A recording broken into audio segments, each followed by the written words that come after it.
Comedy നല്ല elements ഉണ്ട്, എന്നാൽ നമുക്കത് ഇരുത്തി ചിന്തിക്കേണ്ട കുറച്ച് കാര്യമാണ്. ഇതിലൊരു പ്രത്യേകത എന്ന് വെച്ചാൽ ബോറടിക്കത്തില്ല, നമുക്ക് ബോറടിക്കത്തില്ല. അങ്ങനെ ഒരു ക്വാളിറ്റി ഒരു പടത്തിനുണ്ട്. ലെസ് നോൺ ആക്ടർ ആക്ട് ചെയ്യുന്ന വെച്ചിട്ട് അങ്ങനെ വേറെ കോംപ്രമൈസസ് ഒന്നും ചെയ്തില്ല.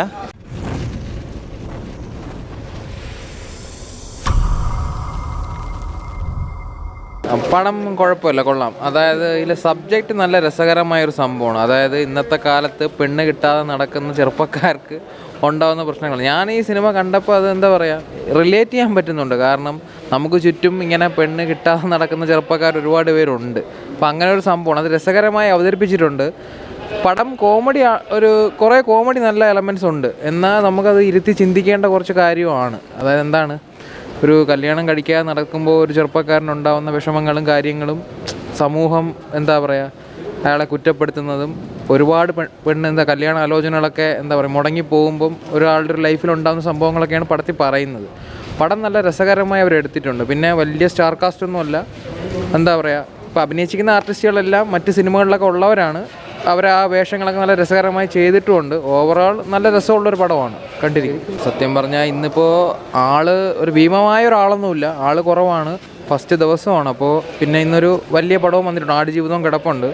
പിന്നെ എനിക്ക് തോന്നുന്നൊരു കാര്യം, ഫാമിലി പ്രേക്ഷകർ ഒരു കൈ നീട്ടി സ്വീകരിക്കുവാണെങ്കിൽ ഈ സിനിമയ്ക്ക് നല്ലൊരു വിജയം കിട്ടും. പടം എന്താ പറയുക, ഓടേണ്ട എലമെൻറ്റ്സ് ഉണ്ട് പടത്തിൽ. കാരണം എന്താ പറയുക, രസകരമായൊരു സംഭവമാണ് പടം വിജയിക്കേണ്ട എലമെൻറ്റ്സ് ഉള്ള പടമാണ്. ഫാമിലി പ്രേക്ഷകർ കയറി കണ്ടാൽ വിജയിക്കും. കാരണം ഈ പടം കാണുന്ന ആർക്കും തന്നെ ഇപ്പോൾ പടം കണ്ടുപോയി എന്ന് പറഞ്ഞ് നിരാശയൊന്നും വരത്തില്ല. പടം കണ്ട എല്ലാവർക്കും ഒരു സാറ്റിസ്ഫാക്ഷൻ തോന്നും.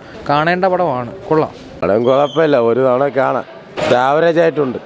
കുഞ്ഞുകൂടെ നല്ല കഥയാണ്, പക്ഷേ ആവറേജ് തന്നെ, എത്ര ഇത് പറയാൻ പറ്റും. നല്ല സിനിമയാണ്. ഇതിലൊരു പ്രത്യേകത എന്ന് വെച്ചാൽ ബോറടിക്കത്തില്ല, നമുക്ക് ബോറടിക്കത്തില്ല. അങ്ങനെ ഒരു ക്വാളിറ്റി ഒരു പടത്തിനുണ്ട്. വയസ്സെത്ര എന്ന് സാധനം എന്താണ്, നമ്മളിപ്പോൾ സമൂഹത്തിൽ നടക്കുന്ന ഒരു കാര്യത്തെ പറ്റിയാണ് പടം ചർച്ച ചെയ്തിരിക്കുന്നത്. പക്ഷേ ഒരു കാര്യം മാത്രം, നമ്മുടെ ആടുജീവിതം എന്ന് പറയുന്നൊരു പടം ഇന്ന് റിലീസായിരിക്കുകയാണ്. നല്ല റെസ്പോൺസാണ്. എന്തായാലും ഈ ഒരു പടത്തിൻ്റെ കൂടെ ഇത് റിലീസ് ചെയ്യേണ്ടായിരുന്നു. അല്ലാതെ ആയിരുന്നെങ്കിൽ ഒരു 10-30 ദിവസമെങ്കിലും ഓടാനുള്ളൊരു നല്ല ചിത്രമായിരുന്നു. എനിക്ക് തോന്നുന്നു ഈ ആടുജീവിതത്തിൻ്റെ കൂടെ എന്തായാലും ഇത് മുങ്ങിപ്പോകാനാണ് ചാൻസ്.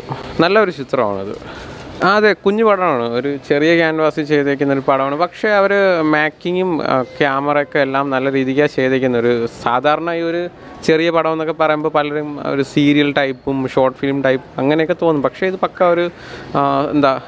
ഒരു സിനിമ, ഒരു മേക്കിംഗ് ക്വാളിറ്റി തന്നെ സാധനം ചെയ്തിട്ടുണ്ട്. സിനിമ തുടങ്ങിയപ്പം ഇച്ചിരി നല്ലതാണെന്ന് വിചാരിച്ചു. പക്ഷെ എന്തോ എവിടെ വെച്ച് എനിക്ക് തോന്നുന്നു ഈ സിനിമ ഉണ്ടാക്കിക്കൊണ്ടിരുന്ന ഇടയ്ക്കിലാണെന്ന് തോന്നുന്നു ഈ നദികളിൽ സുന്ദരി യമുന വന്നെന്ന് തോന്നുന്നു. അപ്പം അതിൻ്റെ ഒരു സ്റ്റോറിയിലേക്ക് പോകുന്ന പോലെ തോന്നി. പിന്നെ എനിക്ക് തോന്നുന്നു ഇവർ പെട്ടെന്നൊരു ബ്രേക്ക് എടുത്തിട്ട് കംപ്ലീറ്റ്ലി വേറൊരു ഡയറക്ഷനിലേക്ക് മാറിയതുപോലെ തോന്നി. സിനിമ എനിക്കതേ അങ്ങ് പിടിച്ചില്ല. നല്ല സിനിമാറ്റോഗ്രഫിയും എസ്തെറ്റിക്സൊക്കെ നല്ല രീതിയിൽ ചെയ്തിട്ടുണ്ട്. ഒരു ലെസ് നോൺ ആക്ടർ ആക്ട് ചെയ്യുന്ന വെച്ചിട്ട് അങ്ങനെ വേറെ കോംപ്രമൈസസ് ഒന്നും ചെയ്തില്ല. ക്വാളിറ്റി വൈസ് നല്ല രീതിയൊക്കെ ചെയ്തിട്ടുണ്ട്. പക്ഷേ മൂവി ആസ് സച്ച് ഇച്ചിരി ബോറിംഗ് ആയിപ്പോയി. അങ്ങനെ എടുത്ത് പറയത്തക്ക ഒന്നുമില്ല. അതാണ് ഞാൻ പറഞ്ഞ ഒരു ലോ ബഡ്ജറ്റും ലെസ് നോൺ ആക്ടേഴ്സ് വെച്ചിട്ട് ചെയ്തിട്ട് പോലും ക്വാളിറ്റിയിൽ അങ്ങനെ കോംപ്രമൈസ് ചെയ്തിട്ടില്ല. പക്ഷേ വെറുതെ ആവശ്യമില്ലാതെ ഡ്രാഗ് ചെയ്ത് ഒരുപാട് അങ്ങ് പോയി. എൻ്റെ അങ്ങനെ അധികം അങ്ങ് പിടിച്ചില്ല. മെയിൻ ലീഡിൻ്റെ ആക്ടിങ് ആദ്യം നേരത്തെ ഇപ്പം എനിക്കൊന്ന് കിങ് ഓഫ് കൊത്തയിലൊക്കെ വന്ന് കുഴപ്പമില്ലാതെ റോളൊക്കെ ചെയ്തു. അപ്പോൾ അങ്ങനെ വെച്ച് നോക്കുമ്പോൾ അങ്ങനെ അയാൾക്കൊരു ഫുൾ ഫ്ലെഡ്ജ്ഡ് ഹീറോയുടെ റോള് കൊടുത്തതിൽ ഒരു റിസ്ക് തന്നെ ആയിരുന്നു. പക്ഷേ അയാൾ നല്ലപോലെ അയാളുടെ റോള് ചെയ്തിട്ടുണ്ട്. പക്ഷേ ഓവറോൾ ഇത് അങ്ങനെ ബോധിപ്പിച്ചില്ല.